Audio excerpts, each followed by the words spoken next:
Welcome to Four Quarter Lives, a podcast exploring the profound impact of longer lives and careers on everything: countries, companies, couples, and careers. I'm Avivah Wittenberg-Cox, and on this week's Four Quarter Lives, I talk with Professor Virginia Cha, Academic Director of the National University of Singapore's new Midlife program, Asia's first university-based initiative helping experienced leaders thrive in a 100-year life. We talk about why Singapore is the perfect launchpad, the program's distinctive mix of curated executive seminars, impact projects, and community building, including an ASEAN field trip to Cambodia, and the surprising third demographic dividend unlocked when seasoned talent reinvests in purpose. Welcome, Virginia Cha, to Four Quarter Lives. Delighted to have you. Thank you. Thank you very much. And thank you for inviting me. I'm really looking forward to this conversation. Well, Virginia, you're special in this series we're doing on midlife transition programs in universities because you've just launched Asia's first university-based midlife program just this September in Singapore. So maybe you can start by telling us what the program is and why you decided to launch it, and why now. Okay, well, thank you for giving me the opportunity to share. Actually, we launched in August. So our program is matched to the National University of Singapore's academic calendar. So we want to create an entire back-to-school experience so that the executives are actually mingling among students on campus. So it is tied to our academic calendar. Why now, and what is the program about? So we have a one-semester program. And one semester is just how long in terms of weeks or months? 13 weeks for us. 13 weeks, yep. We launched a 13-week one-semester program, and we have a sort of an interesting combination where you think of it as coming in for classes, then we take a 4 weeks of classes, 4 weeks of break, but in the break, they're supposed to do fieldwork, and then 4 weeks of classes and 1 week for capstone project. That's the rhythm. Now, in the 4 weeks of classes, they take weekly classes. They come in twice a week, Mondays and Wednesdays, for the whole day. So each day is 2 3-hour seminars. And we have subjects around philosophy, religion, culture, appreciation of the arts. Those are the electives. Then we have what we call the core module, where they have to come together and work on an impact project together, a purpose project.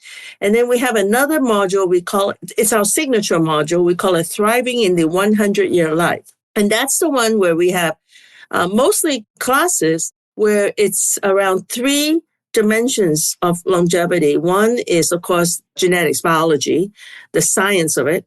The second area is, of course, lifestyle, what you think of commonly as the blue zone. Yep. And the third is healthcare economics, the system we work in. Yep. So we cover classes in that. So that's basically the program in a short description. And so why now, and why Singapore?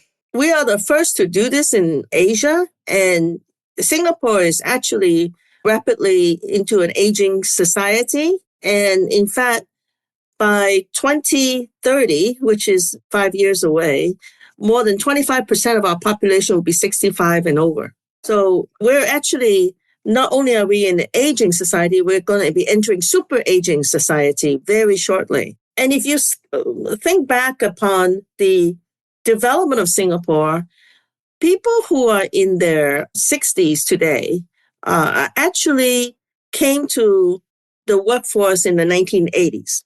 Yep. And in the 1980s, Singapore was just developing the economy. So we have a lot of executives who really rode that, what I call the second demographic dividend, which is, being educated. Of course, Singapore is world renowned for investing in education, high savings, high investments.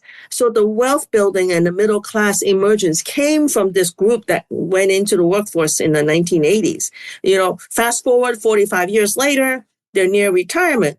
So why now is around how do we then sort of reap the third dividend, demographic dividend, which is how can we sort of round up by creating an attractive program for these retiring executives to contribute to society and, of course, the community, because they have a wealth of knowledge, wealth of experience in social network, and they're not, financially strapped. So they have a lot of, bandwidth. Resources, yep. To do work. And in Singapore, if you are of a particular, middle class, you don't even have the traditional grandparents' duty where you have to watch the grandchildren, right? We have domestic helpers for that. When you think about it, so the people of this generation of 65 and over are quite available, if you will, both cognitively and time-wise, to do something with what they've owned. And so that's why we're doing this now. And we're the first to do it in Asia.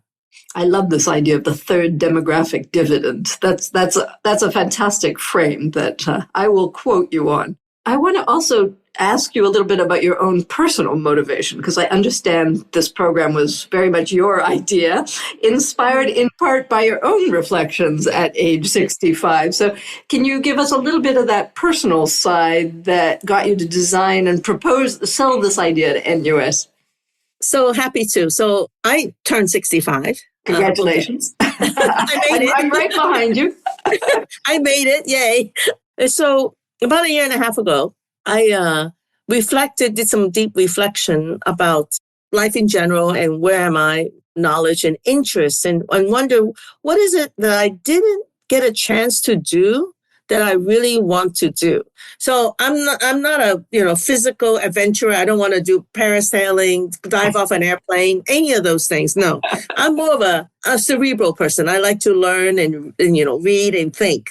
So I said, well, what is it I haven't done? So my background, I have a computer science degree. So I spent an entire career in tech and business and executive level. And I was thinking, I reflected that when I was young in high school, I went to school in Bangkok, Thailand. By the way, International School, Bangkok. And I recalled that my favorite subject was in anthropology and religion.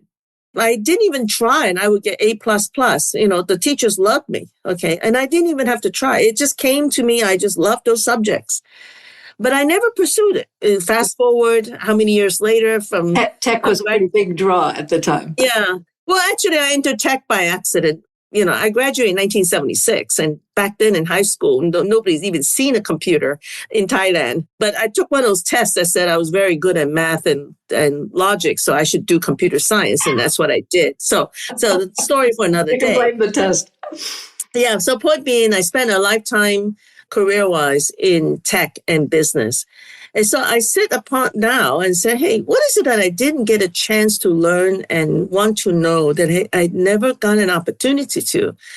And I wanted to find executive level classes that would go deep into the topics I was interested in, religion, anthropology, and the like. And I discovered nothing like that exists at least in Asia. Okay. All the executive level courses where you deep dive with a group of executives are all on business and finance. I'm like, well, it's the last thing I want to learn more of. Okay. You've been there, done that. Let's go a little bit I want to do something new. I said, I thought to myself, I can't be the only person who thinks this, right? And so, being entrepreneurial, I don't stop at, just thinking of an idea. I said, well, if I can't find the perfect product for myself, I'm going to go make it. So I went, and fortunately, the president of NUS, Tang En Chai, he remembered me from some speech I gave on campus. I'm an adjunct professor here, by the way. So he granted me an audience. I just asked for half an hour. You're already known to the university. You're one of their known faculty members. Yeah. Although I'm an adjunct, I'm not a full-time staff. Okay. Anyway, so I got half an hour time with him sitting on his sofa, and I pitched it to him. And lo and behold, he loved the idea. And he empowered me to go work with the Department of, School of Continued Lifelong Education, right? Yep. So I said, okay, great. I'm going to go do that. And that's what happened. And that's how the program became what it is now. Terrific. I love this idea, which I think you're very emblematic of, that often people's next chapters lie somewhere in some passion of their past that they didn't have time for. And I'm delighted that the university was so easy to pitch to and sell. They can obviously see that, especially in aging Asia, this must be an enormous opportunity. Well, it is an enormous opportunity, but it was challenging, and it's still challenging because it's a first to market. No one has seen this before. Yeah. I mean, you step back and say, if you were to introduce an education program, people come to you because you're a university, but no one's searching for this, Yes, right? Because absolutely. nobody knew they have this need. So it was still a challenge. Now, I can't credit myself for being able to pitch this to the president of NUS, okay? And I think anybody who has the delusion to think they can actually pitch a groundbreaking idea to a university and win it within 30 minutes of pitching is very highly delusional. Okay, so give us the secret sauce of how do you do it? There's no secret sauce. What it is the president of NUS and any executive sponsor that you're trying to pitch to, they have to already have the intention, okay?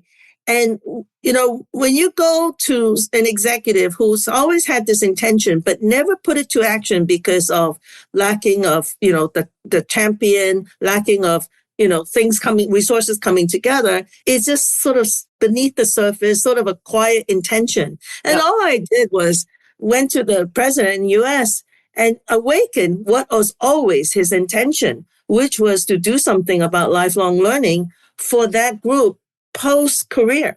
Okay. And so when I pitched the idea, of course, I'm not that delusional to think that. And tell me a little bit about the marketing, because you filled up your first program, I think, pretty quickly. It's the kind of idea that it may be new, but tends to resonate very quickly or immediately with people. They know they want it. Yeah, so it's very interesting. I will share some insights with this, okay? So there are actually 3 components to the program. There are the classes, of course, which are variety, diversity, and unavailable in the market for executives to learn these type of topics. It's the classes. The second one is doing an impact project as a team together. Getting that group of people, like-minded people, to work on something together. And the third is the sense of community. Now, interestingly enough, we sort of market it based on the classes being NUS, education, etc., right? And to be honest, most of the fellows came in because of the variety of classes. It's appealing to them. So we attract the kind of people who are lifelong learners. Yeah. They have a latent need and this piqued their curiosity. Oh, this is great, so they sign up for the classes. And the idea of an impact project, okay, that sounds interesting. I can do that. But we never really pitched the community that much because we just believe it's just a byproduct of coming together as a class. But I can tell you now, we're now midway through the program. It's amazing. The friendship that's been being created. We're in the middle of a 1-month fieldwork where they go off and do validation of their impact project assumptions. And so we have a check-in today. So they hadn't seen each other for just 2 weeks. Okay. It was just 2 weeks. Okay. And they came in and you know what? It was amazing. It was like long lost friends. And it was this burst of love and joy. It was just amazing that this friendship, it's really funny. This is my insight. If we were to go out and pitch this program to potential candidates and say, come to this program, you'll make new friends. Now, I bet you nobody would sign up for this. I mean, what? I don't want to make, first of all, I'm at my age, I got enough friends. I don't need to make new friends. Okay. That's the first reaction. And number 2, they wouldn't think of making friends in a university, for crying out loud, right? They might make friends in the golf course or, exactly. something. So we never pitched it as making friends, and we never thought, that it would be so important. But I can tell you, having sat and been sitting in the classes with them, and the kind of camaraderie, the sense of fellowship, it's just amazing. But again, even for next cohort, I wouldn't be able to pitch this. Like I said, you don't sign up for a program because, you'll make new friends. Yeah. No, I think people really, I think that's a very common thread across all these programs is the delight and surprise in discovering that your own social circles may be missing something that you didn't even know they were missing, which is this, embrace of new learning, new life, new initiatives at this age and stage. Yeah. And I think making new friends that you can really be authentic with, and do projects with at this age is also a mental stimulation. I mean, it's delightful. It ignites your sense of joy. Yeah, joy, learning, innovation, new. It's great. It's great. And so every time we get together, it's just bursts of positivity everywhere. It's crazy. It's like being in kindergarten again. Yeah, no, it's fantastic. I think it's hard to describe until you experience it, and then it's very, very powerful. So tell us a little bit. One of the parts of your second pillar is a trip to Cambodia. It sounds like a very unique feature. And explain a bit its role and how the fellows then design their projects and impact. So we designed this program to have a ASEAN impact trip, and we designed it to be the week 3, and it's very deliberate.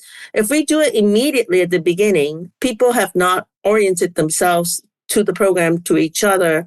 And so they, less likely to have that kind of strong bond. Originally, we designed it to be at the end when everything is done and we just go on a trip to celebrate. Right. But then we realized that actually a trip together would build trust. Yeah. And we should do that in week 3 for, ideating a project that they want to team up together. And that's what we decided to do. Why Cambodia? So we wanted, of course, to stay in ASEAN, in Asia. Yep. Okay. And number 2, we wanted to pick a place that sort of embodies the values of what we're trying to do here in DSFP, which is impact project, purposeful living, and also education. So we went to a place called Smiling Gecko, and I think if your audience does not know about this, they should just Google it. It's a wonderful place. We'll put the link in the show notes to Smiling Gecko. So it's started by a Swiss photographer who's still running it in the sense of fundraising for it. He's still having such an amazing life. You should just look him up. So he started the Smiling Gecko as a social project that embraces not only education for the rural families, for the children, but also has a 5-star resort that the profit model is to support the schools. And it's all on the same compound. It includes sustainability, farmhouse, carpentry workshops, so they provide jobs, skills, training to the local families, education to every child in the community. It's just amazing. And why it resonates and why we chose this is because, number 1, it's ASEAN, okay? Number 2, we will be living and witnessing somebody else's purpose project. Yeah, absolutely. Live. And that has an incredible impact when you realize we're actually living in somebody else's impact project, to realize that these things are not impossible. Yeah, they can be done. Here's an example. And it's wonderful. And of course, thirdly, the place just absolutely is marvelous. The food is great. The service was marvelous. And best of all, you can't do anything. I mean, literally, it's in the middle of farmland off of Phnom Penh in Cambodia. You can't even go anywhere. So you have to sit, think, and be inspired by somebody else's dream. Yes. Every day of the 6-day trip was entirely on campus, in the resort, or going to the school, or going to the workshop, to the carpentry workshop. We did compost project. We did farming projects. You couldn't go out to a shopping center, for example. There's no such thing. Yep. So you're very focused on purpose. And that's why we chose this location. And we will continue to go back there. It's been amazing for everyone. Sounds wonderful. Okay, I'm gonna look that up. We can organize a little trip there. Tell me a bit about the participants that you've attracted for this first round. Who's joining? What's the age range, background, gender mix?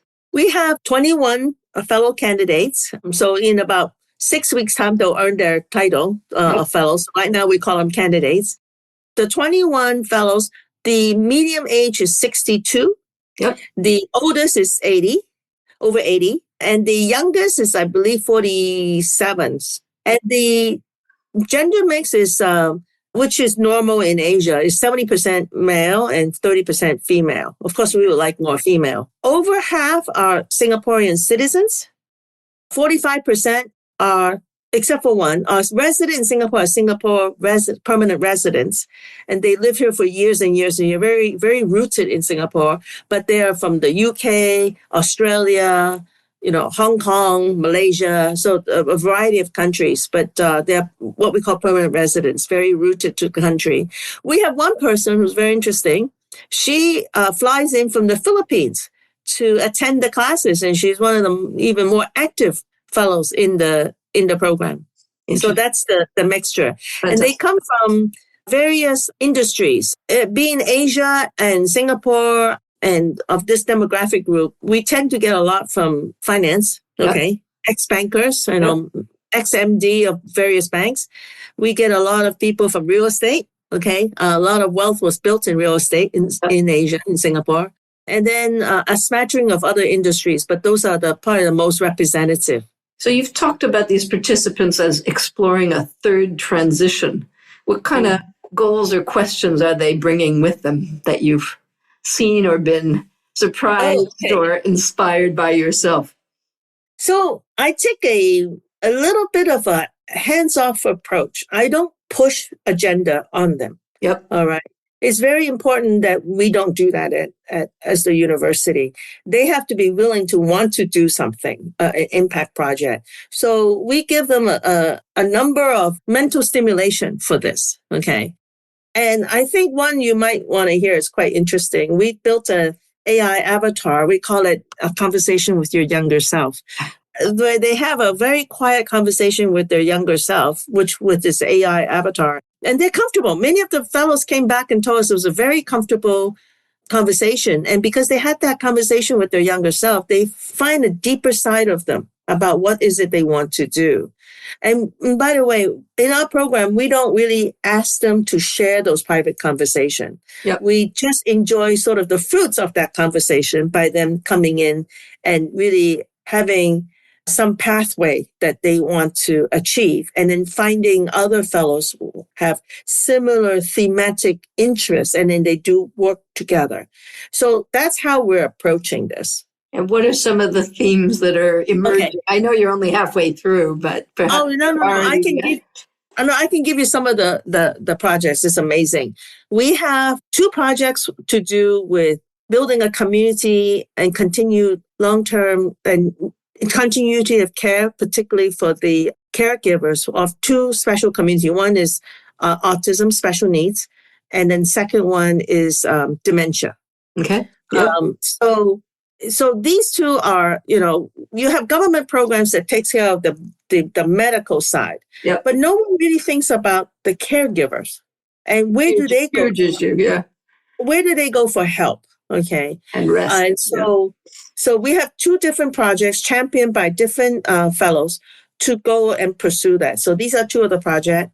We have one looking at how do we ready the Philippines. That's from the lady from Philippines.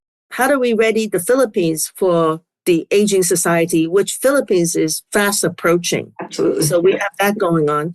We have a project to do with how do we ready the elderly community to financial fitness, if you will. Everybody cares about their physical health, but nobody really checks up, diagnosing your financial health. So we have somebody doing, championing that project. We have somebody championing a project to do with local produce, healthy vegetables, which I don't know if you realize, but in Singapore, we have, I say less than 10% of our produce is locally grown. And I would say 60% from Malaysia and 40% is from China. And, no matter how good is your cold storage transport requirement, it is not fresh by the time you get here. If it's still fresh and green looking after a week in a cold storage truck, you're going to have to worry about that too. So he's really championing that. So it's quite interesting. So we have a lot of these very interesting projects that we're just totally excited with the possibilities. It's terrific. It sounds like and that sounds like everybody's really spanning the challenge of health span, wealth span, and thrive span, the 3 pillars of good aging. Yes.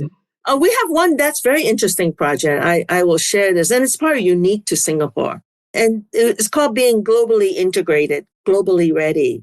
And it has to do with, recently, we're seeing an influx of mainland Chinese immigrants to Singapore. And the recent immigrants are more affluent. Okay. And so they have these sort of resources to go to mainland China, run restaurants and operate their own social clubs, etc. And there's enough of them so that you're starting to see sort of a group of immigrants not integrating to the rest of society. They keep to themselves because there's enough of them. Okay. There's a critical mass. Critical mass. Yeah. So they socialize with themselves. They eat with themselves. They play with themselves. And even in school, they stick to themselves. Okay. And so we have one gentleman originally from China, now highly integrated to Singapore society.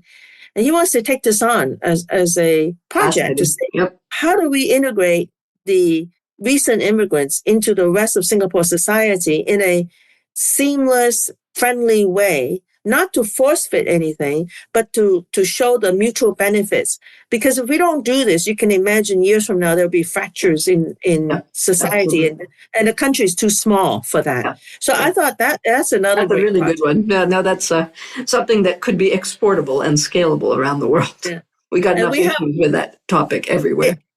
We have one project that I find fascinating, and it has to do with changing the whole narrative of, the 100-year life, because so far it's been focused on health, right? Just be healthy, health span, etc. Lifespan. Lifespan, health span. But he wants to change the narrative to say, this thriving in a 100-year life is about being young, being joyful, and it's the best time of your life. So he wants to champion that movement just change the narrative on that. Yeah, all right. Absolutely. So much needed everywhere. We're all on that one, so we all align with him. We'll connect.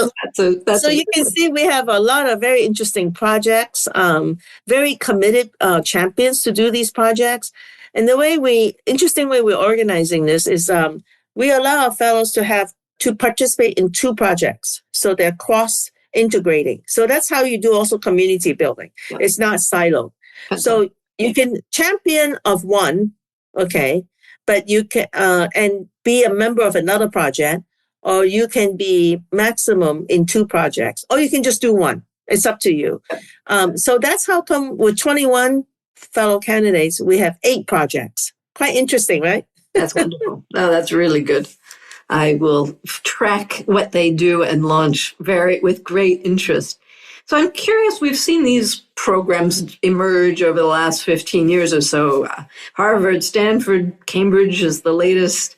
What do you think makes this NUS program distinctive, if anything, especially in an Asian context? Is it just the fact that it's the first Asian one, or is there something else you think is? Well, first of all, I have to say kudos to all the universities like Harvard and Stanford who've really blazing new ground for this. So, in fact, we're highly inspired by what they have done and learned from them. I think the unique characteristics about what we're doing in NUS is has to do with the community. In general, in Asia, we tend to be very less individualistic and more of community. Yep. We want to do things together as a group. And we always want to sort of social harmony is kind of high priority for us. So I think you'll find that a lot of these projects have to do with this harmonious, making sure everybody's happy together and so forth. So that's the one area I think that you will find very different is this whole notion of community first, individual second. And I think the second one that's unique to NUS, and there are probably a few global universities that can also do the same thing. But I think in Asia, we're probably maybe the only one or one of the very few is the number of schools and faculties we have under NUS. I think we have 18 different faculties. So in one university, you can go from, of course, the medical school, school of medicine, school of dentistry, biomedical engineering, to the standard, college engineering, social sciences, all the way to music school. We even have a music school. So I really think it's very hard to find such a wide-spanning university that has so many different knowledge discipline. That the fellows have access to. They can go and walk around. They walk around and really have exposure to the faculty. the second area that we're unique, and that is all the other programs, and really is wonderful that they're able to do this, allows their fellows to just take any classes, right, on campus. Yep. For us, we are taking a more curation approach, meaning as the academic director, I curate the kind of classes that we will run. Okay. And so I brief the faculty, the professors, on the executive level, the depth of coverage, so that they have a sense of how to, create a great program for the fellows, as opposed to asking our fellows to join in an undergraduate class or a master's degree class, ad hoc. I know many of the. So this is more the faculty coming into your core curriculum than your fellows going off into the university, just auditing the normal. Correct. So our motto is the faculty gets invited to teach in our program, and in a curated way, so they know how to do this with executive level audience, versus our fellows, going diffusing to the rest of the campus.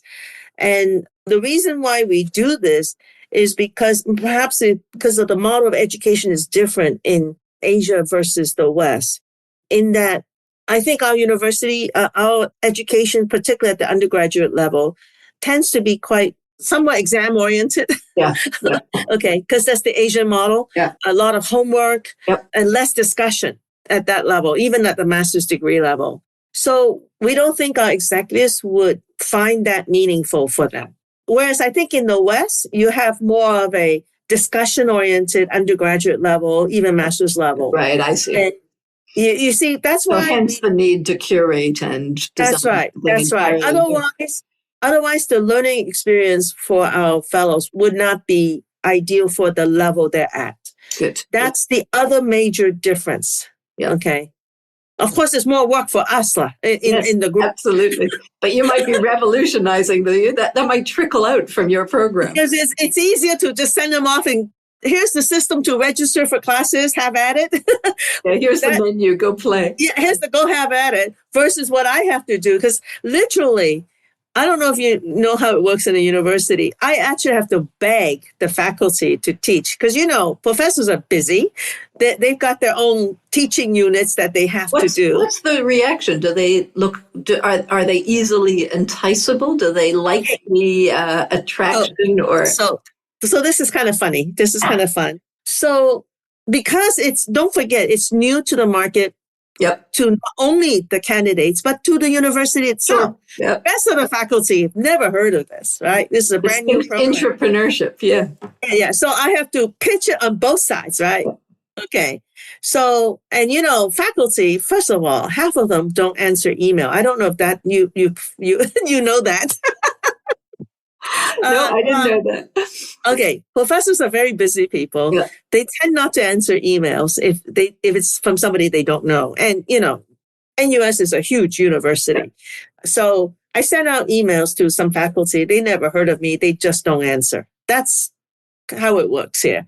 So you're selling your program outside and inside. Yeah. So actually, it's really funny. I don't call myself academic director. I call myself academic stalker. I have to stalk some of our faculty.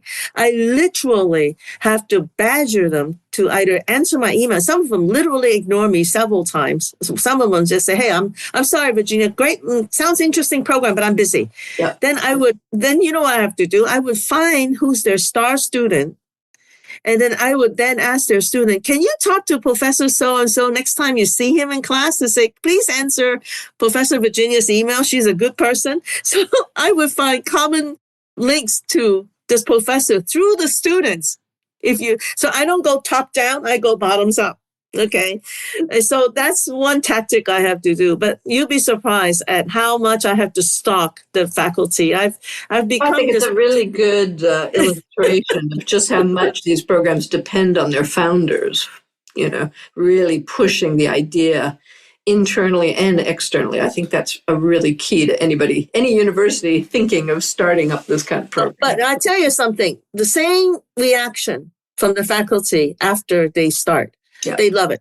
They absolutely love it because, first of all, what a professor looks for is a wonderful teaching experience, right? Yeah. Okay. So once they signed up to, okay, I agree, I will do it for you, reluctantly. But of course, they're professionals. They love their topics. And so they do a great job. And then the fellow candidates are so engaged. There's positive energy. Yeah, it's a They're totally bubbly. different kind of student.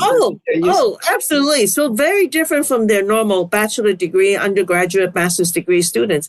They absolutely loved it. It's great for their mind too.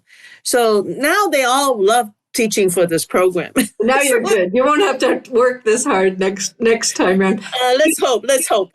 You've said this program, I love your description of the program, that it's as much about redefining the role of universities as it is about longevity, from producing economically productive units to good humans. Can you explain what you meant by that? Well, for the longest time, especially since World War II and in more recent 56, 70 years, the university's relationship to society is one of economic value, right? We produce economic units for nation building, for economic building, etc. Okay.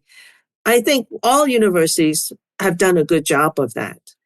And I'm wondering, especially in the age of AI, okay, where perhaps the economic unit or the productivity, don't think of economic unit, think of the gain in productivity from an educated person. Yep. Nowadays with AI, it's pretty scary what's going on. I don't want to go off on the subject of AI, but you're starting to see productivity gain at zero input labor costs. And that's a pretty scary future. So we start thinking, if previously we were educating and providing knowledge and endowing knowledge to students so that they can be productive members of society, and in the coming future, if being productive is at near zero labor input costs, okay, what is our role as a university? What really is our role? Right? So think about that. So in a way, I don't have any prediction. I just think that if we can create a program that we have really switched on executives who come back to school, reap the third demographic dividend, do wonderful impact projects, live a joyful life, affect the community very positively, we would have done some good. And maybe that idea will spread. Yeah. Okay. Yeah. And so I don't want you to think that I'm trying to change the world. Okay. I have too small. One university at a time. I don't know. I don't even think I can do the one university. I just think that if you do something that's very interesting, great ideas will spread. Yeah, of course they will. I don't need to do anything. The great idea will spread. And with that, gradually you'll see this is the kind of change that will have to evolve for another 50 to 70 years. Just like the last 50 to 70 years, universities have evolved to become economic units for society. So do you think, is that part of the dream, to see this midlife learning becoming a standard offering in Asian universities, creating humans the way we once created productive MBAs? How do you dream of this being positioned vis-a-vis your global peers in the next decade? I don't think I have a very specific target in mind. I think in my heart of heart, I believe that if we create a program that is so intrinsically powerful versus extrinsically powerful. Yep. Extrinsically powerful programs like MBA, EMBA. Yep. Okay. But if we create a program that's so intrinsically powerful, then more people will adopt, more universities will do this. And this intrinsic power is about spreading good versus creating economic value for the businesses and company. And so to me, there's sort of a vague idea. It's not even an objective. It's just something I think will happen if we succeed. You're modeling a really good, needed issue and program at a tipping point time where societies need this.